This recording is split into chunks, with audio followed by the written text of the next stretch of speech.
Hi, everyone. Welcome to a brand new episode of Hobbyist Now, your one stop shop. For all things nerdy and dirty. That's right. Of course, I'm Klodian, and this is Nick the Great.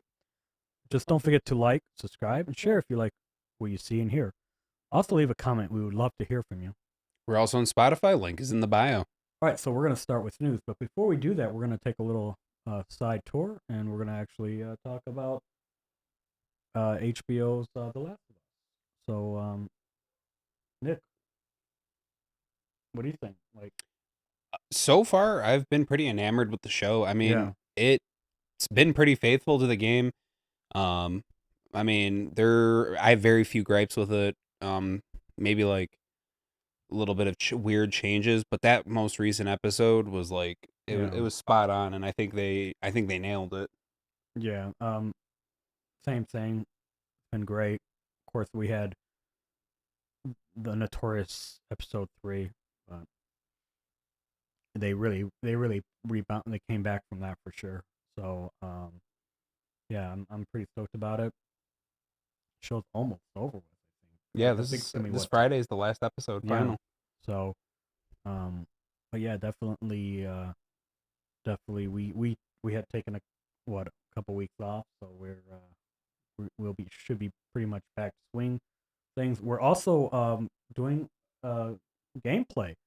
So check out our YouTube for that too. That's something we're doing on the side. But yeah, so we're gonna now go into our news, and actually we're not going that far from Last of Us because we're gonna talk about something we normally don't talk about. Actually, never played the previous games, so of this kind of franchise, but um, Merge Mansion official uh game teaser that actually featured Pedro Pascal, and of course, get ready to enter the mysterious world of Merge Mansion with the help of a familiar face. Pedro Pascal, best known for his roles in The Mandalorian and The Last of Us, stars as Detective Tim Rockford in the latest teaser for the mobile game. Directed by Martin Wiener, this short video gives us a sneak peek of what to expect in the Merge Mansion's upcoming update set to release on March 28th, 2023. Follow Detective Rockford as he dives into the hidden secrets of the Bolton family with his sharp instincts and investigative skills.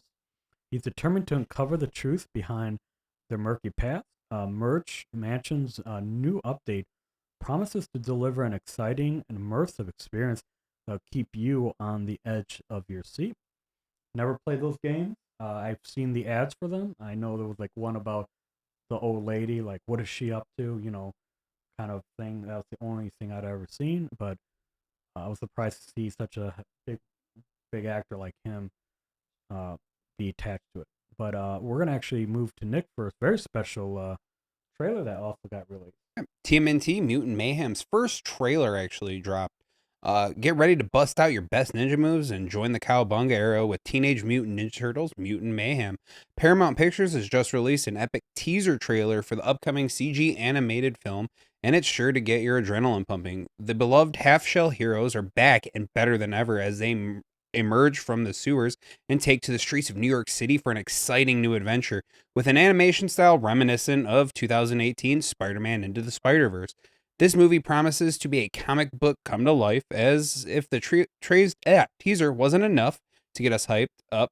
A brand new poster featuring a gnarly skateboard and the movie's logo has been unveiled. It's clear that the film is going to be action packed and full of surprises. Leonardo, Michelangelo, Donatello, and Raphael are once again our heroes, taking on a mysterious crime syndicate and battling an army of mutants with all-star cast that includes Micaiah Abbey, Shannon Brown Jr., Nicholas Cantu, and Brady Noon as the Turtles, as well as Paul Rudd, Rose Byrne, John Cena, Jackie Chan, Ice Cube, Maya Rudolph, Gianna Carlo Esposito, and more. This movie is sure to be a hit. Directed by Jeff Rowe and co-directed by Kyler Spears, Teenage Mutant Ninja Turtles Mutant Mayhem hits theaters August 4th. The movie is produced by Seth Rogen, Evan Goldberg, and James Weaver, with Ramsey McBean and Josh Fagan serving as executive producers. Yeah, so going to a different kind of news. Takashi Kiryu to become actually the Square Enix's new president.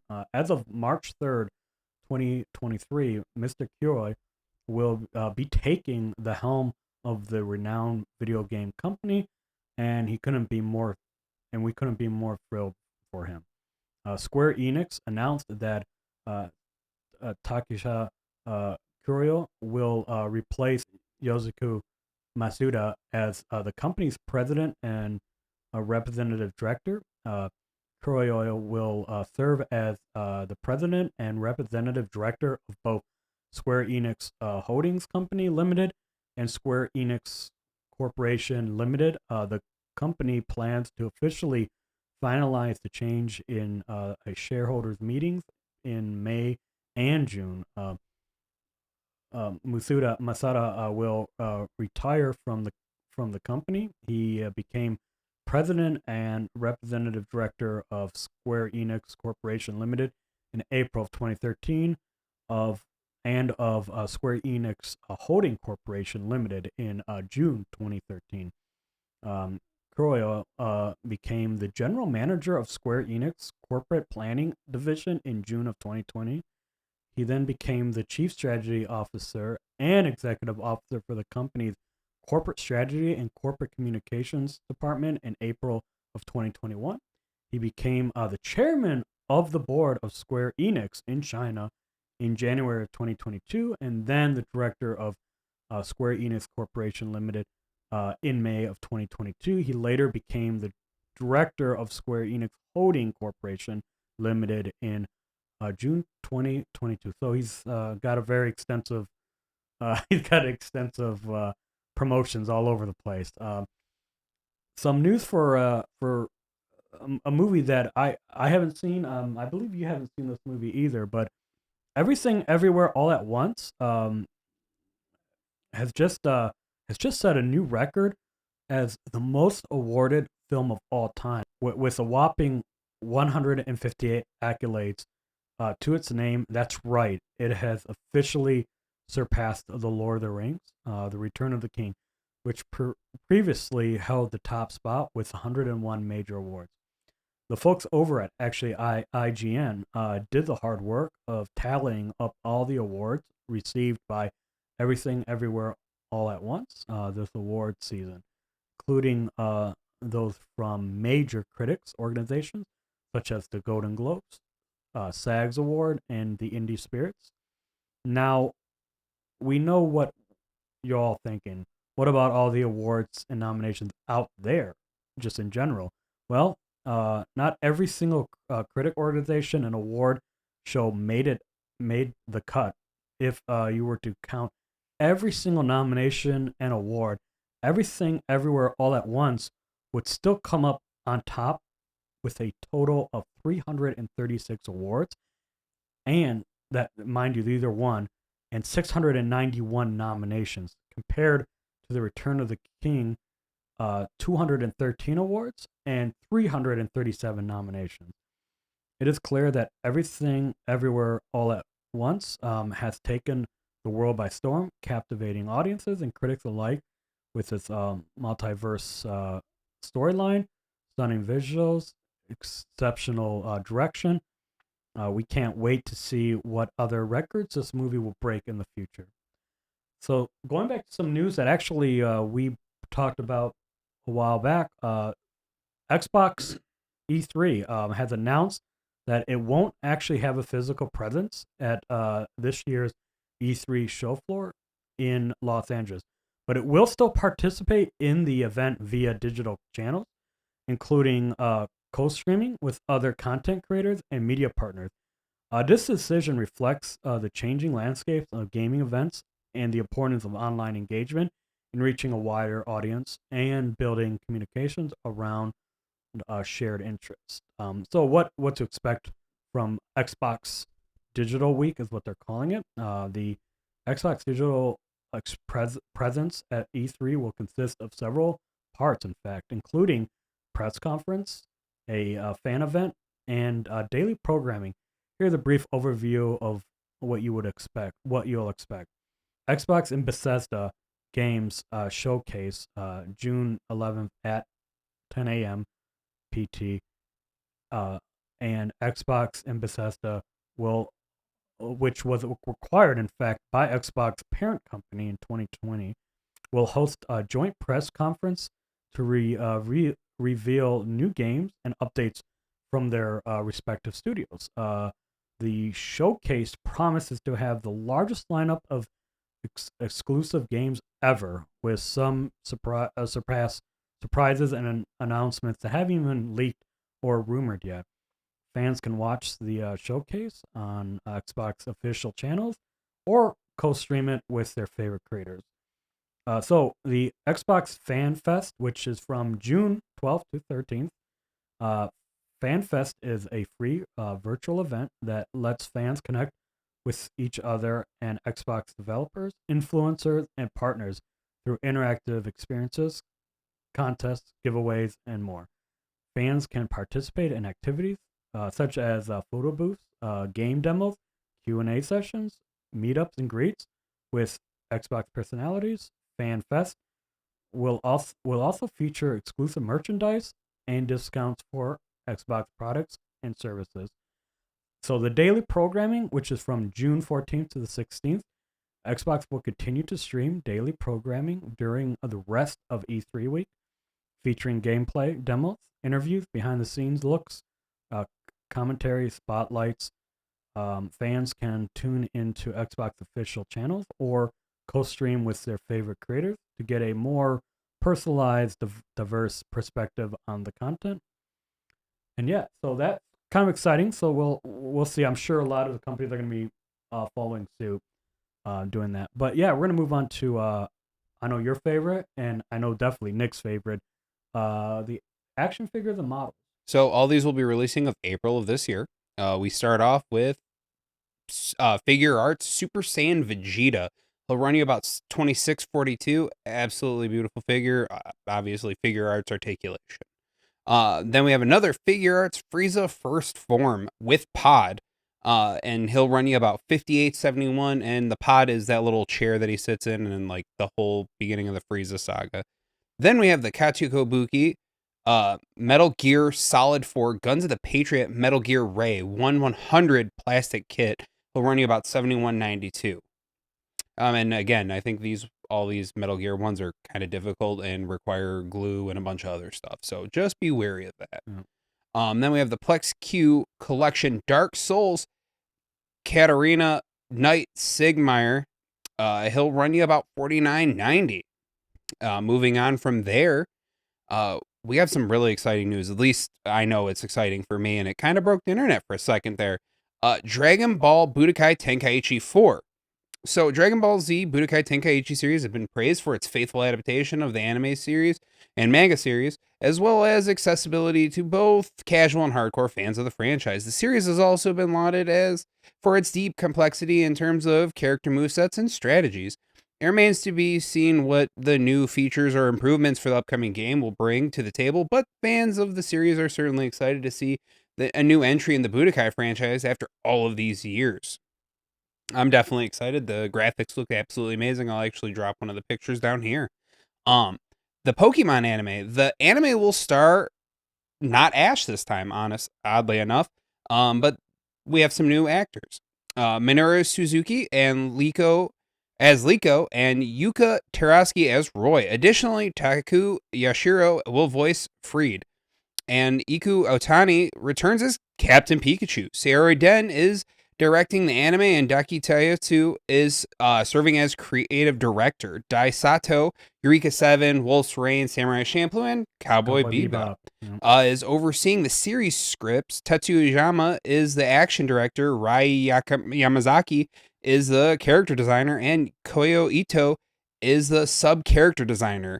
Masafumi Mima is the sound director, and Kanish is composing the music. The anime will premiere April 14th and will have our first episode special, and the show will air on Fridays at 6:55 p.m., obviously, in Japanese time. I'm not sure what exactly Yeah. that'd be for you.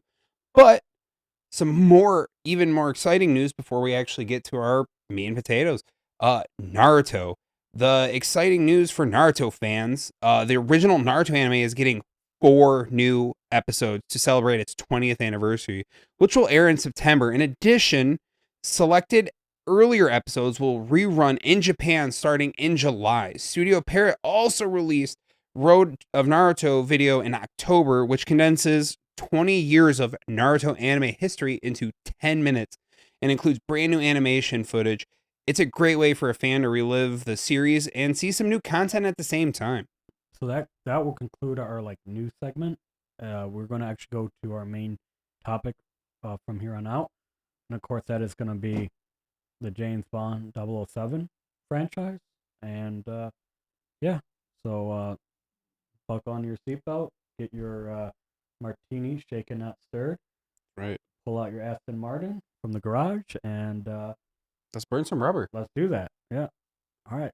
A little bit about the creation of James Bond. So yeah, so James Bond was created by the one and only Ian Fleming. He is known. He's known for saying he was going to create the spy novel to end all spy novels, and I think in a way he ultimately did that. But yeah, so Ian Fleming in 1953 wrote the novel Casino Royale. Fleming, a former intelligence officer, drew inspiration from his own experiences in creating the character Bond, a suave and socialite British secret agent.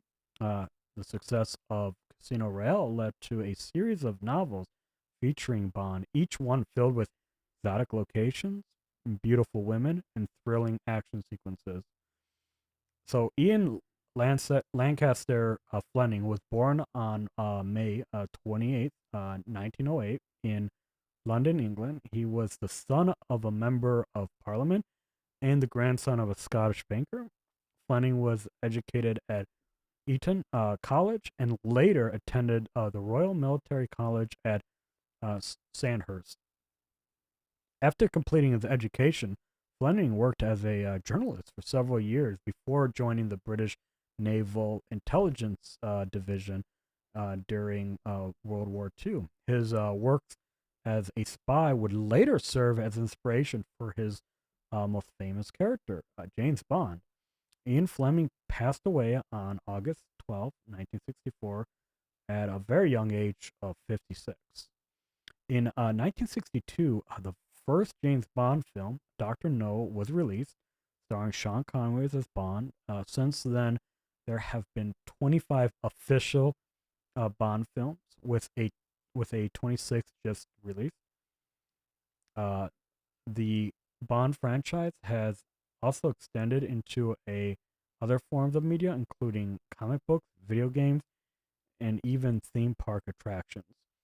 One of the keys to the Bond franchise enduring success is the ability to adapt to changing times. While the early Bond films were known for its, campiness and aggressive action sequences, later films have embraced a more realistic and gritty tone. The character of Bond himself has also evolved over the years, with different actors bringing their own interpretation to the role.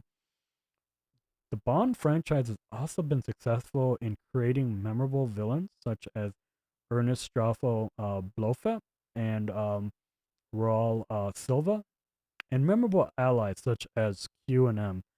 The Bond girls, too, have become a staple of the franchise, with actresses like Ursula Andress, Halle Berry, and Eva Green being synonymous with the role. James Bond has become more than just a character. He's become a cultural icon. The character's style, sophistication have influenced fashion trends, while his love of gadgets has inspired generations of technophiles. Bond's impact can be seen in the wider spy genre. The countless imitators and parodies attempting to capture the same sense of adventure and intrigue. Bond has also been a source of controversy, with some critics accusing the franchise of perpetuating misogyny, uh, as well as some other things. However, the franchise has also made efforts to evolve and adapt, with recent films featuring strong female characters and more nuanced portrayals of gender roles. For those who may not know, James Bond is a cultural icon that has been featured in numerous movies, books, and video games. We will delve into the history of James Bond in video games, exploring various games that have been released over the years and how they've evolved.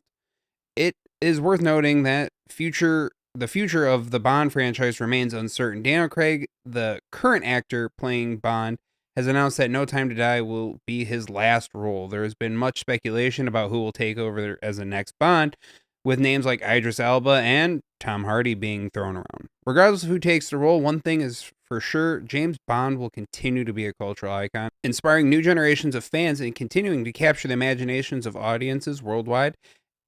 And as we continue to see new adaptations and interpretations of the franchise, we will continue to imagine what new twists and turns lie ahead for the enduring character and his world of espionage and adventure. Some of the video games, the early years of gaming, the first James Bond video game was released in 1983, titled James Bond 007. The game was developed by Parker Brothers and released for various gaming platforms, including the Atari 2600, Atari 5200, and the Commodore 64. In the game, the player takes control of James Bond as he battles through various levels, defeating enemies and ultimately facing off against the villainous Hugo Drax. The game was a commercial success and was followed up by actually two sequels: James Bond 007, A View to a Kill, and James Bond 007, The Living Daylights. Uh, GoldenEye 007 is actually the most famous James Bond video game, um, and was released for the Nintendo 64 in 1997. Game was developed by Rare and published by Nintendo.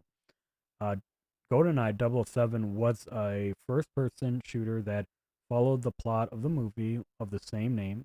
Players took control of James Bond and had to complete various missions, including rescuing hostages, sabotaging a weapons factory.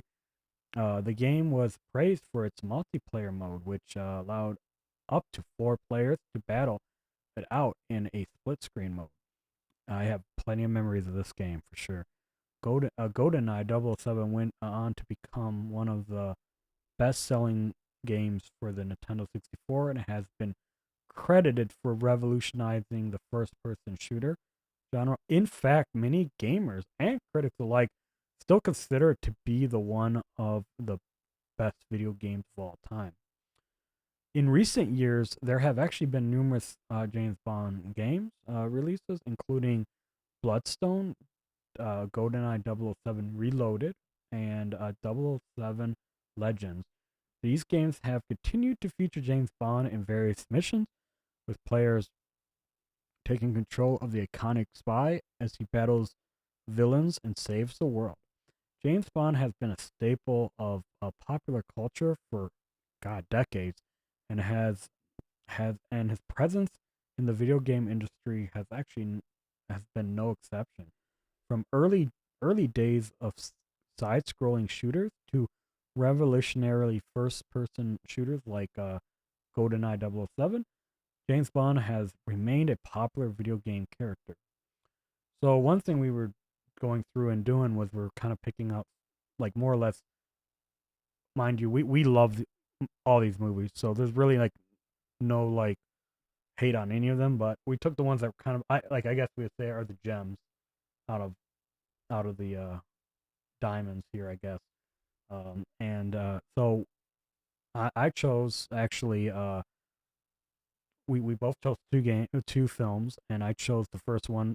The first one was The Living Daylights. So The Living Daylights, which is which was made in 1987 and was directed by John Glenn, and based on the Ian Fleming short story of the same name. Whether you're a diehard fan of the James Bond franchise or just looking to learn more about the iconic film, you've come to the right place. Right. The Living Daylights follows James Bond, played by Timothy Dalton, in his debut performance as the iconic spy.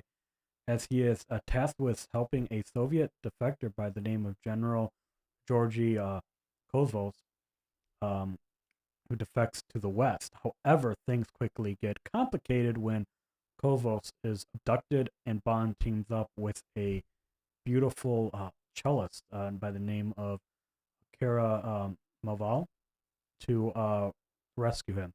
As the plot unfolds, Bond discovers a complex web of deceit and betrayal involving Kozlo, a shady American um, arms dealer by the name of Brad uh, Wicker, Wutker, and a sinister KGB agent by the name of General Puskin, who's of course played by the great John Rhys Davis, with action-packed sets, pieces, and thrilling chases. The Living Daylights is a must-see for any fans of the spy genre, even if you're not a Bond fan, but still, it's a phenomenal movie. The Living Daylights was, in fact, the 15th entry in the James Bond franchise, and the first to star Dalton as the titular spy. It was also the last film in the series to be produced by Albert R. Broccoli, who had overseen the franchise since its inception in 1960. The film's production was not without its challenges, with the various writers and directors attached to the project before Glenn ultimately took over. Despite these setbacks, the Living Daylights was a critical and commercial success upon its release, with many praising Dalton more serious take on the character and the film's impressive action sequences. The Living Daylights has since become a beloved entry in the James Bond canon, with many fans citing it as one of the best films in the series, including myself. It influence can be actually seen subsequently in subsequent Bond films, particularly those of the Daniel Craig variety, which has emphasized on that darker, more realistic approach to the character. All right. So this is one of mine. Pierce Brosnan will forever be my Bond. I know everyone has one, but mine is Pierce Brosnan. So GoldenEye. GoldenEye is a 1995 spy film, the 17th in the James Bond series, produced by Eon Productions, and the first to star Pierce Brosnan as the fictional MI6 agent James Bond, directed by Martin Campbell. It was the first in the series to not utilize any story elements from the works of the novelist Ian Fleming. It was also the first James Bond film not produced by Alan Broccoli, following his stepping down from Eon Productions and replacement by his daughter, Barbara Broccoli, along with Michael G. Wilson. Although Albert was still involved as a consultant producer, it was his final project before his death in '96. The story was conceived and written by Michael France, with later collaboration by other writers in the film.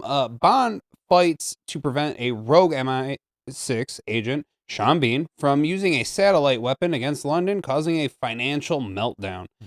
The film was released after a 6-year hiatus in the series caused by legal disputes, during which Timothy Dalton's contract for the role of James Bond expired, and he was replaced by Brosnan.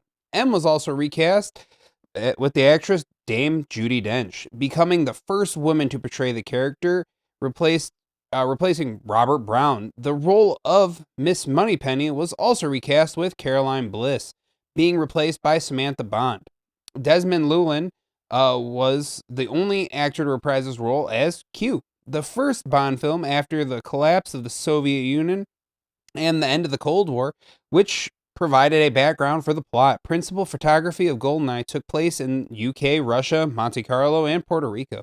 It was the inaugural film production to be shot at Leavesdale Studios, the first Bond film to use computer-generated imagery. GoldenEye was also the first film of special effects supervisor Derek Medding's career, and was dedicated to his memory. GoldenEye is a term that is commonly used to refer to the weapon system in the movie. However, GoldenEye also had a deeper meaning.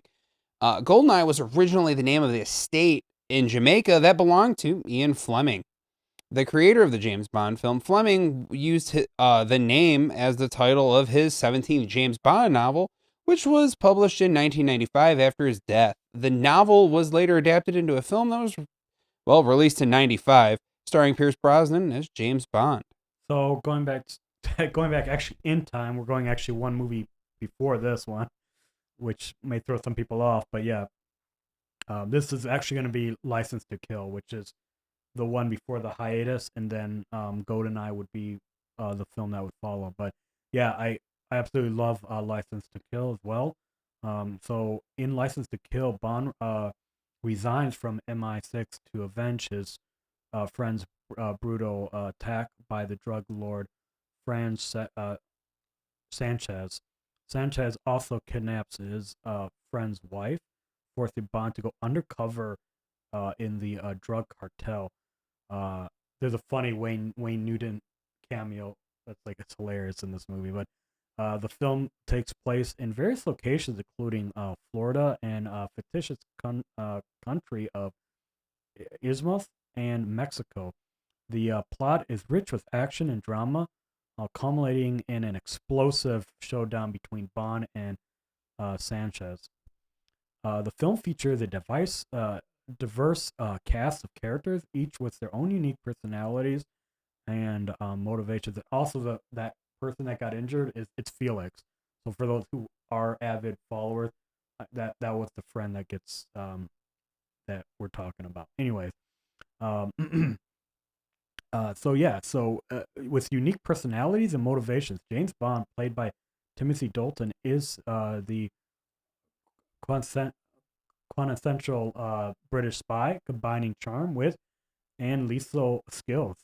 Franz Sanchez, played by the great Robert Davis, is a primary antagonist, is ruthless drug lord with a sadistic streak. The supporting cast includes CIA agent Pam Bouvier, played by Carrie Lewell, and of course Q, played by Desmond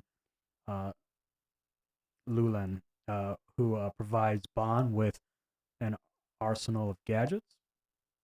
License to Kill was the 16th film in the James Bond franchise, and it was produced by Albert R. Braca and Michael G. Wilson. The film was directed by John Glenn again, and had previously, of course, directed 4 other Bond films. The film budget was approximately around $32 million, but it grossed $156 million worldwide. The film also notable for being the first Bond movie to actually receive a PG-13 rating.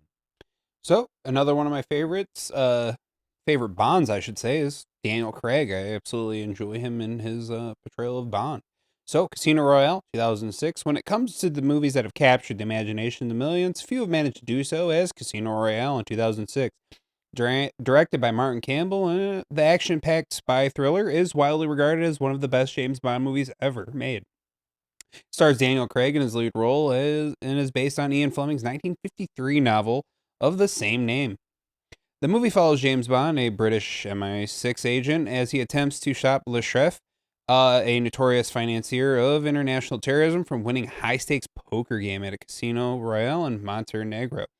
The game is being held to raise funds for Le Chef, a criminal organization.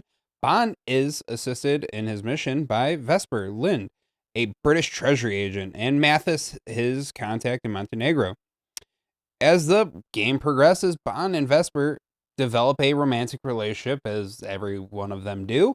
However, the mission takes a dark turn when Vesper is kidnapped by Le Chef henchmen, and Bond manages to rescue her, but not before discovering that she's betrayed him by providing Le Chef with the password to the account where the winnings were being held. Bond eventually wins the game and uses the winnings to save Vesper's life, but not before she tragically dies in his arms.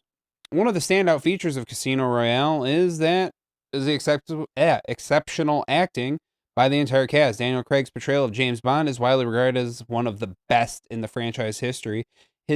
He brings a level of intensity and grit to the character that has not been seen before. Eva Green's performance as Vesper Lynd is also noteworthy. She portrays the character's complexity and vulnerability with great skill.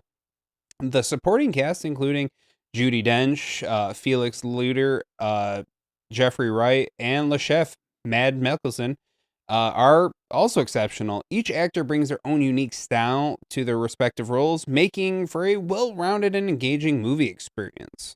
So that's really the movies that we felt we needed to talk about. So how do you feel about this?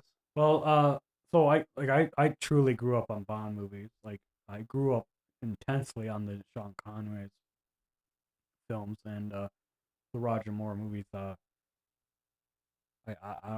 don't know what more to say. It's like everything from the set pieces to the action sequences, the cliche chase car scenes where I think it was like at one point it was estimated that like millions of dollars of food were just ruined for like because of how much food Oh yeah, like did the they bizarre scenes and stuff where yeah they where they like just crash fly into through stuff. in people's restaurants and just like there'll be like a cake that was like $6,000 that they Hmm. made and then boom it just gets like destroyed and stuff like that.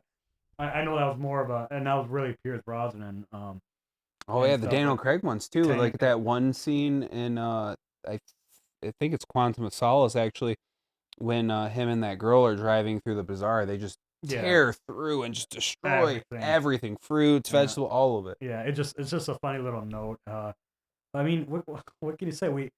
These movies had a helicopter, little Nettie, that was in a briefcase, and you only live twice, and it's like literally it ends up being a helicopter out of a briefcase, and of course the Oh, underwater car oh and yeah, and for Pierce. your eyes only, Oh and yeah, and that happens in To Die Another Day, I think, or well Tomorrow no Never in Dies, Golden well or is it yeah Goldeneye? no Goldeneye there was that one no the world's not enough there was Yeah, that one. that weird boat Yeah, thing that goes underwater that thing too, was dope.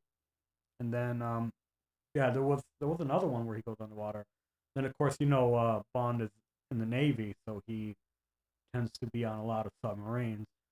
And then it's just well It's a phenomenal franchise, Bond has honestly. literally been in space, I mean Yeah. with Thunderball. So it's like or not Thunderball, I forgot which one he goes to space, but it was one of the Roger Moore's more cheesier ones. But Moonraker, that's what it was, yeah. And it's like I don't know, man. It's the music, the iconic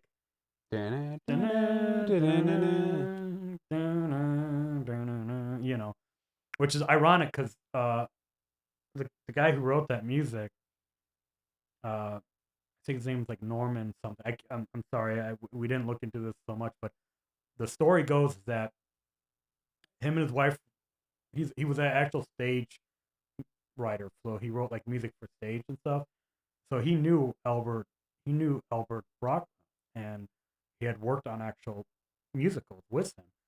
And he was brought to Jamaica with his wife, and he was kind of like trying to figure out. He's like, "Hey, we need a theme song." He's like, "Well, I don't know what I'm gonna write." And so he goes back and he kind of remembered a play that a musical that he had actually wrote music to, but never produced.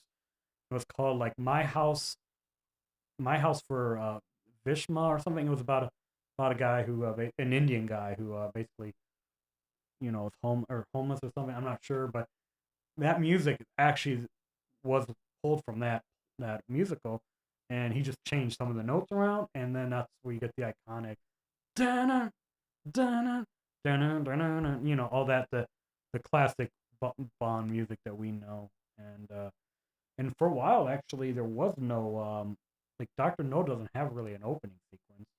It just has the Three Blind Mice. I don't think that was something they started doing. Well, they did a song for From Russia with Love, but I believe that was after the movie ends. But Thunderball, I think, is the first one where there was an opening sequence with the Thunderball, and then of course Goldfinger is the most famous. That was the first one. Yeah.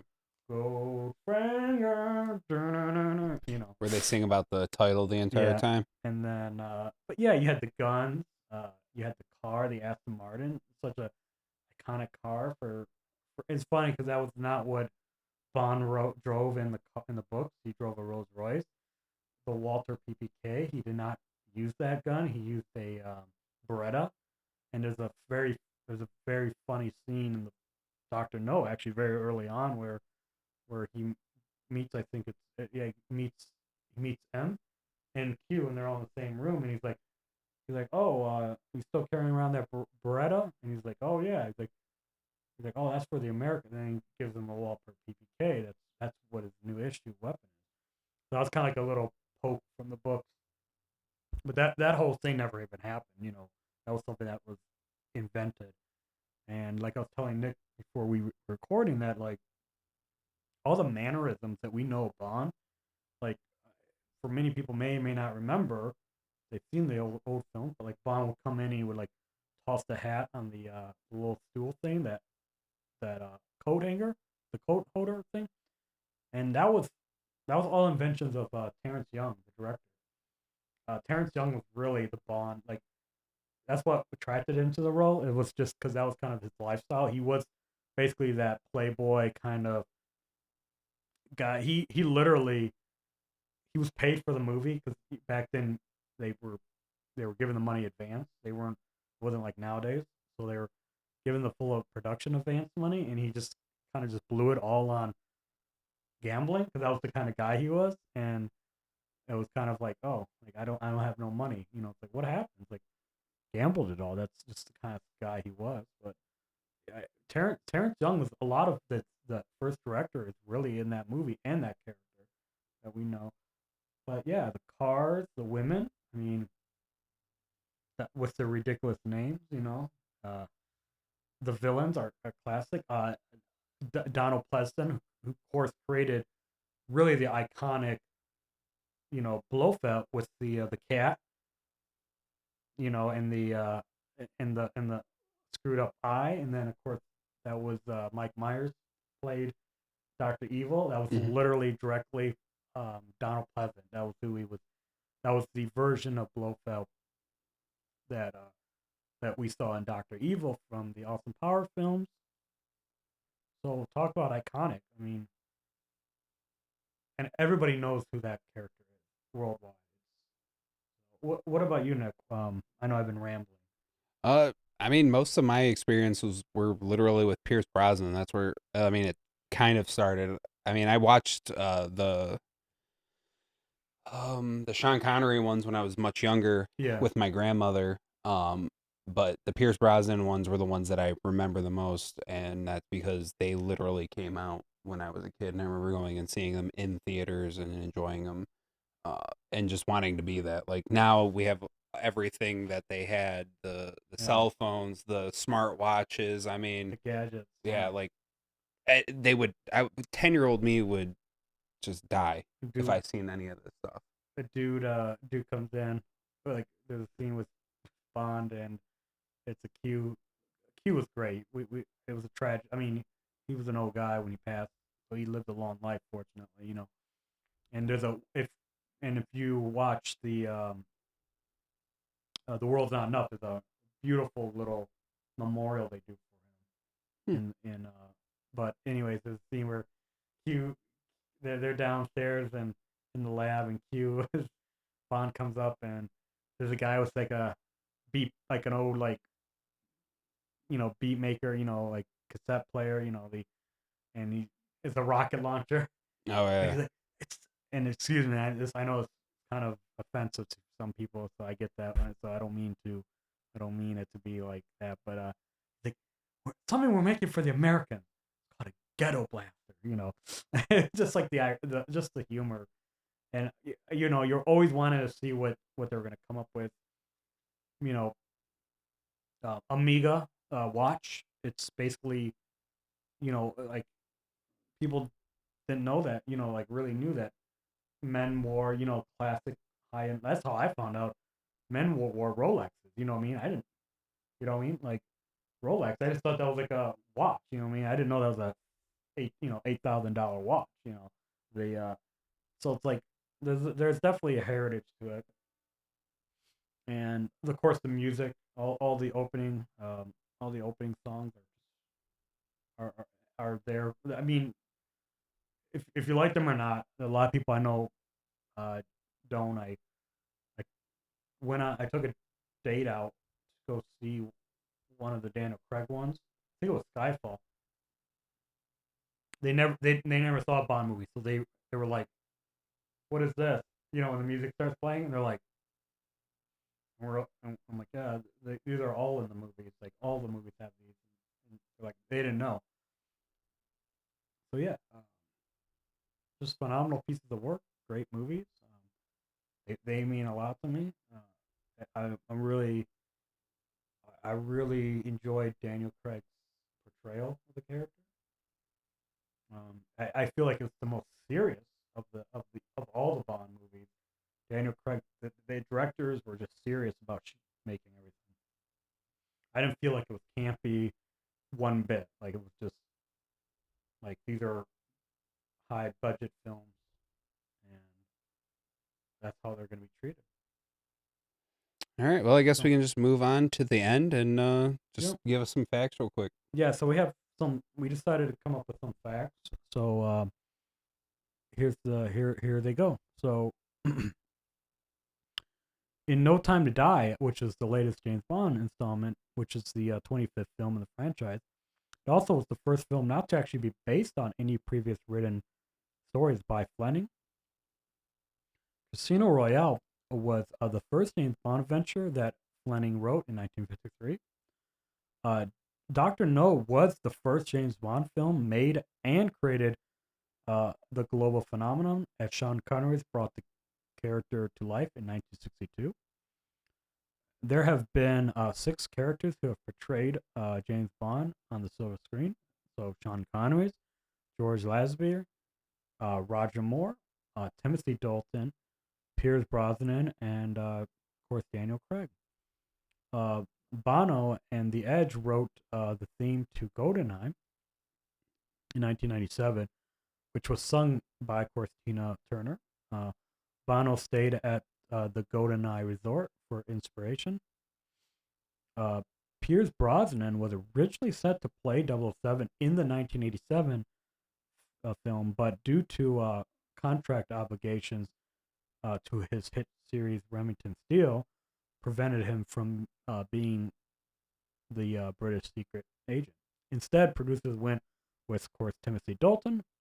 However, a decade later, Bronston was hired to be the diminuer, spy. Bond's signature car is, of course, the Aston Martin DB5, but actually in the books, it's a Rolls Royce. And it wasn't always. Pierce Brosnan had BMWs. The following 2015 Spectre, Daniel Craig said he didn't want to portray Bond anymore due to his age. However, he was convinced to do one more outing, that which became No Time to Die. Cary Grant, Richard Burton, Liam Neeson, Mel Gibson, Ewan McGregor, and Sam Neill have all been up for the role of James Bond. So, can you guess what continent Bond has not been on? Well, it's been Antarctica. Antarctica is the only continent Bond has never been filmed on. Roger Moore has filmed the most James Bond adventures with 7 movies. George Lazenby has the record for the least amount of Bond films with just 1 in 69 on Her Majesty's Secret Service. Actress Gloria Hendry was the first black woman to appear as the love interest of 007 in 73. Film Live and Let Die. The scene where she and Roger Moore share an intimate moment was edited out when it was shown in South Africa because interracial couples were outlawed under the apartheid regime, according to Essence. Madonna has a cameo in 2002's Die Another Day. She has also recorded the theme song for the film. Ian Fleming was not a fan of Sean Connery and didn't want the unknown Scottish actor to portray his character. He eventually came around to the idea after his friends, especially female ones, commented on how attractive Connery was. Daniel Craig was the first blonde-haired and blue-eyed actor to portray James Bond. Sean Connery is not the actor in the famous 007 walking sequence in Dr. No, where he walks in front of the white backdrop with the gun scope is on him. For reasons unknown, his stuntman filmed that sequence. The character James Bond was a cold-blooded killer, but Actor Roger Moore considered himself a pacifist and didn't like violence. Spectre is the first Bond film to have been filmed in Vatican City. Die Another Day is the first Bond film to have been filmed at the DMZ at North Korea and South Korean border. And yeah, I think that was it for our James Bond. Yeah, for anybody who doesn't know, that's demilitarized zone for those people like DMZ. What's that? That's what that means. But yeah, yep. So that is our overview of the Bond films and a little bit of the games. Honestly, it's a massive undertaking, so we try to make this as light as possible.